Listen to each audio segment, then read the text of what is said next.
misalnya menyumbang riya, harus begini, harus begitu riya. Ini kemudian kita yang harus introspeksi diri. Kebiasaan-kebiasaan riya inilah yang harus kita tinggalkan. Merasa diri kita yang terbaik, merasa diri kita yang paling baik. Orang lain kita tidak anggap baik, hanya diri kita lah yang terbaik. Insya Allah kalau di masjid kita ini juga itu tidak ada. Maka kami di masjid ini juga ada Ustadz Muhron. Kalau beliau ada, kita persilahkan maju jadi imam. Ada Ustadz Irianto juga begitu. Nilai-nilai yang harus kita lahirkan kemudian adalah nilai-nilai moderasi tadi, nilai-nilai yang yang kemudian tidak menyinggung perasaan orang lain. Maka kalau Ustadz Muhron, kalau imam, kita minta ya langsung cepat. Harus begitu Ustadz, ya kan? Nah, kita kan tak mau ya, insya Allah mau kalau Ustadz Muhron. Jadi ini yang harus kita jaga. Masyarakat kita ini moderasi bermasyarakat, kemudian harus kita menjaga nilai-nilai yang ada di masyarakat, nilai-nilai toleransi, nilai-nilai kebersamaan, kemudian yang harus kita jaga di tengah-tengah masyarakat. Kita juga tidak boleh merasa kita yang paling pintar. Walaupun kita misalnya sepuh di masjid ini merasa pemahaman kita yang harus ikuti, tidak boleh. Maka kemudian apa yang menjadi pendapat orang, selama itu mempunyai dalil yang jelas, kita harus menghargai itu. Maka kebiasaan buruk kita menjustifikasi orang, mengucilkan orang, inilah yang harus kita hindarkan. Sombong, angkuh, ini yang coba kita introspeksi diri kita. Kadang-kadang karena nggak dikasih utang, nggak disekapinya kita. Itu terjadi di kampung kita. Nggak dikasih utang, nggak dicakapinya kita. Dianggaplah kita orang yang arogan, dianggaplah kita orang yang sombong. Jadi kebiasaan buruk seperti ini, yang sombong, yang angkuh, yang merasa diri paling benar, yang merasa diri paling pintar, ini harus kita hindarkan. Pendidikan setinggi apapun, bukan berarti saya lebih tinggi pendidikannya, kemudian Bapak Ibu jauh di bawah saya itu pemahaman keagamaan, tidak.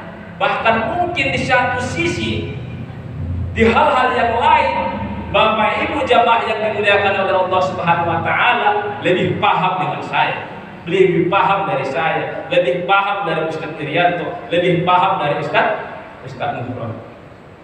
Intinya adalah yang mau kita sampaikan, mari kita bersama-sama untuk menciptakan masyarakat yang moderat, yang tidak berlebihan, keluar dari kebiasaan yang tidak bagus, bercerai-berai, yang arogan, membuat kelompok-kelompok tertentu yang semua itu adalah merugikan kita sendiri. Ini yang harus kita lakukan. Bapak Ibu jamaah yang dimuliakan oleh Allah Subhanahu wa taala, yang ketiga kata Imam Ghazali, puasa super istimewa. Puasa super istimewa ini kemudian adalah orang yang puasa, orang yang mampu berpuasa, menahan diri dari lapar dan dahaga, yang membatalkan pahala puasa, dan kemudian hanya satu tujuan, mengingat Allah Subhanahu wa taala. Maka ada sebuah kebaikan yang bisa kita ambil dari Eropa. Mereka itu 1 bulan penuh itu liburan. 1 bulan penuh itu liburan. Yang mau saya katakan, yang mau kita ambil adalah puasa Ramadan sebulan penuh ini kita manfaatkan untuk beramal ibadah. 11 bulan yang lalu kita berlomba-lomba mengumpulkan kekuatan finansial kita, sehingga di bulan Ramadan kita fokus amal ibadah untuk kemudian membakar dosa-dosa kita yang lalu melalui hadis yang diriwayatkan Bukhari tadi. Maka kebiasaan-kebiasaan yang tidak baik, kadang-kadang kita hanya di bulan Ramadan lebih lebih banyak bekerja sehingga masjid banyak yang kosong di akhir Ramadan. Kita sibuk mempersiapkan baju lebaran anak-anak, kita sibuk membuat kue dan lain sebagainya. Inilah kemudian yang coba kita rubah. Kebiasaan inilah yang kemudian coba kita rubah. 11 bulan yang lalu kita kumpulkan finansial untuk kemudian kita fokus di bulan Ramadan, menghidupkan bulan Ramadan, sehingga Masjid An-Nasuha konsisten tetap awal penuh mempelubar sampai ke sampai keluar bahkan sampai ke tenda, dan pada akhirnya juga jamaah Masjid An-Nasuha bisa juga sampai jamaahnya ke tenda-tenda belakang. Ini yang harus kemudian kita konsisten. Ada hal-hal yang kita ambil, kebiasaan baik yang kita ambil, ada kebiasaan buruk yang kita harus keluar darinya. Jadi ini Bapak Ibu yang dimuliakan oleh Allah Subhanahu wa taala, beberapa hal yang kemudian dapat kita sampaikan, yang mana ini semua adalah seperti permintaan BKM bagaimana kita keluar dari hal-hal yang kebiasaan-kebiasaan yang tidak baik menuju kebiasaan-kebiasaan yang baik. Akhirnya juga yang ingin kita sampaikan adalah bagaimana kita bersama-sama menjaga anak-anak kita untuk ikut berjamaah di masjid dengan memberikan nasihat dan wejangan untuk mereka tidak ribut. Maka imam itu sering mengatakan, anak-anak jangan ribut, Mas Bro.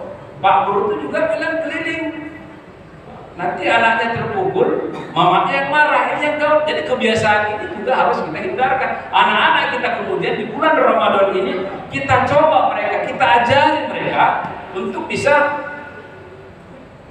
ikut puasa Ramadan, sehingga nanti ikut menghidupkan Ramadan, sehingga nanti ketika mereka dewasa